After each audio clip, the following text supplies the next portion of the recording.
Have you ever wondered why some people feel great after drinking milk, while others don't? It's not always about lactose intolerance. Sometimes it's about the type of milk itself, A1 or A2. These two types of milk look the same, but the difference lies deep within their proteins, and it could make a big impact on how you feel after drinking them. Today, we're going to uncover the mystery behind A1 and A2 milk. By the end of this video, you'll know what sets them apart and which cattle breeds are known for producing each type. So, let's dive right in. So, what exactly are A1 and A2 milk, and why should we care? Well, the key difference comes down to a specific type of protein found in milk called beta-casein. This protein has two forms, A1 and A2. You might be surprised to learn that a genetic mutation is actually what introduced A1 protein into milk from some cattle breeds, mostly in Europe. That means, originally, all cows produced A2 milk. This difference in proteins might seem small, but it's pretty important. Some studies show that A2 milk might be easier for people to digest. Researchers are still exploring this, but for now, A2 milk has become popular with people who feel discomfort after drinking regular milk. And here's where things get interesting. Some health experts say that A2 milk could even lead to lower inflammation in the body. But remember, science is still catching up, so it's a good idea to keep an open mind. Now that you know a bit about the difference in proteins, you might be wondering how this ties into cattle breeds. Let's take a look at which breeds produce A1 and which produce A2 milk. Most traditional breeds, like Jersey and Guernsey cows, naturally produce A2 milk. These are heritage breeds that have been around for centuries. Many of them haven't been impacted by the genetic mutation that introduced the A1 protein, which is why they're known for producing mostly A2 milk. But then we have more modern breeds, like Holsteins. These cows are the stars of the dairy industry, especially in places like the United States. They're known for producing a lot of milk, but most of it contains the A1 protein. This means that when you buy regular milk from the store, it's likely A1 milk from Holstein cows. Of course, farmers are starting to breed for A2 milk more as demand rises. Sometimes crossbreeding different types of cattle can lead to a mix of A1 and A2 producing cows. But it's not always predictable. It really depends on the genetics of each specific cow. Let's talk about why some people are switching to A2 milk.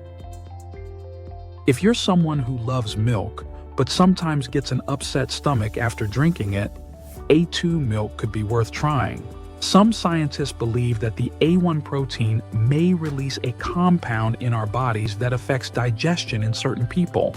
Because A2 milk doesn't contain that protein, some people feel it's easier on the stomach. There's even some early research suggesting that A2 milk might help reduce inflammation, though there's still a lot we need to learn. Nutritionally, though, A1 and A2 milks are pretty much the same.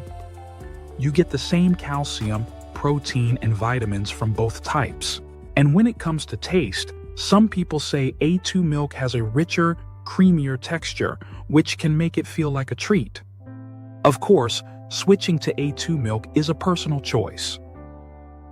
If you're interested in how your body responds, it's worth trying A2 milk for a while to see if it makes a difference for you. Let's talk about which cattle breeds are known for producing A2 milk.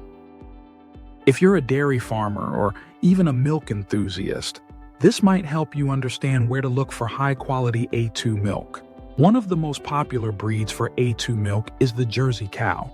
Jerseys are smaller than Holsteins, but they produce rich, creamy milk that's naturally high in A2 protein. Many small-scale farmers prefer Jerseys not only for their milk quality, but also because they're hardy and adapt well to different climates.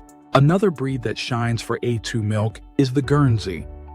Known for its golden-colored milk, Guernsey milk often contains a lot of A2 protein.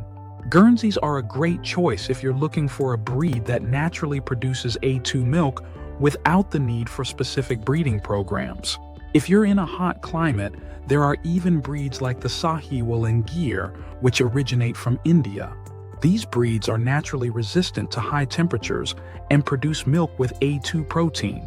They're well suited for warmer climates, which is why they're a great option for farmers in places with extreme weather.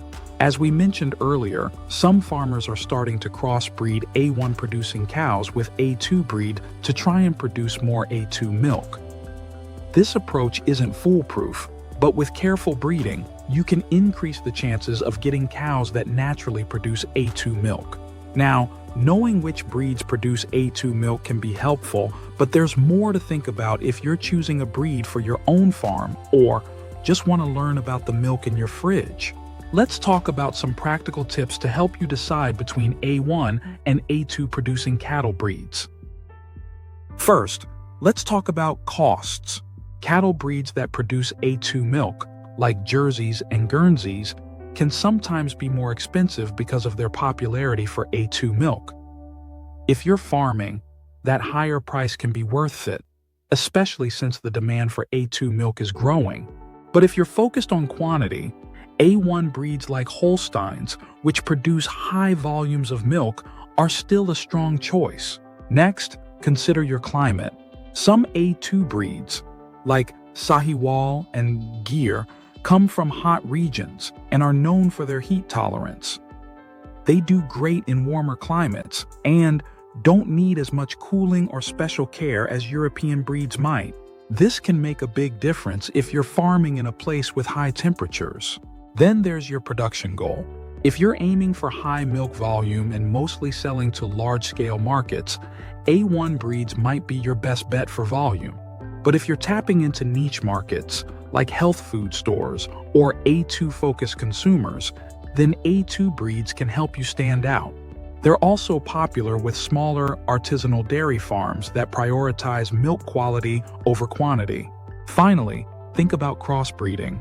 Some farmers try to blend A1 and A2 breeds to get a mix of traits like A2 protein with high milk yield. This can be tricky though, because genetics don't always work out predictably.